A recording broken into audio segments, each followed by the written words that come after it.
నమస్కారం అండి. అయితే ఈ మొక్క ఏంటంటే మన పంటి సమస్య కోసం ఉపయోగపడుతుంది. అంటే పంటి సమస్య అంటే మన చిగుర్ల సమస్య కోసము.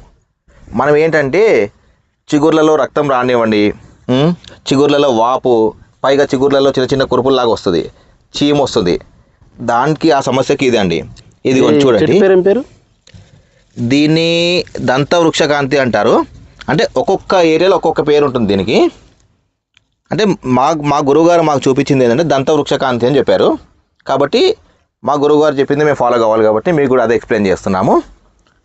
ఇటు చూసారా, ఇది ఎంత స్ట్రాంగ్గా ఉంది. దీంతో మన పళ్ళని బ్రష్ చేసుకోవాలి. అప్పుడు మన టీత్ ఎంత ఉంటాయంటే ఒక సైనికుడిలాగా మన పళ్ళని కాపాడుతుంది. ఏ విధంగానంటే జెమ్స్ కానివ్వండి, క్రిమి కీటకాలు రాకుండా, పుచ్చిపళ్ళు రాకుండా అలా కాపాడుతుంది మనది.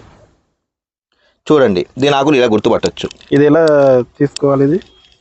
ఇది ఒక 10 days తీసుకోవాలండి. అంటే 10 days ఈ మొక్క ఉంటుంది కదా, ఈ ఆకులు తీసేసి ఈ కాండం ఉంటుంది కదండి, ఇలా బ్రష్ టైప్లో మనం ఏం చేయాలంటే తోముతుండాలి దీన్ని. ఇదిగోండి, ఇది ఎంత గట్టిగా ఉంది చూసారా. మన పళ్ళు కూడా ఇంత గట్టిగా ఉంటాయండి దీంతో తోమితే. ఒక సైనికుడిలాగా మన దంతాలను రక్షిస్తుందండి ఇది.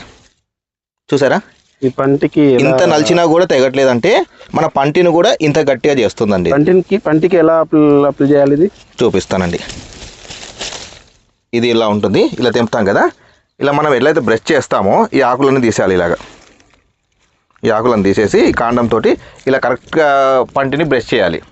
బ్రష్ చేసినప్పుడు ఏమవుతుందంటే ప్రతి మూలకు మనం బ్రష్ చేసినప్పుడు దీంట్లో జిగురు ఉంటుంది.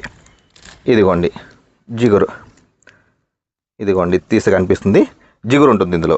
ఈ జిగురు వల్ల ఏంటంటే చిగురు గట్టి పడుతుంది.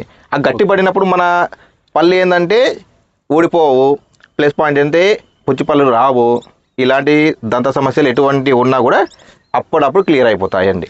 ఓకే, మళ్ళీ ఒకసారి చూపించండి మొక్కని, క్లియర్గా తెలియాలి. పేరు దంత వృక్షకాంతి. దంత వృక్షకాంతి. ఓకే.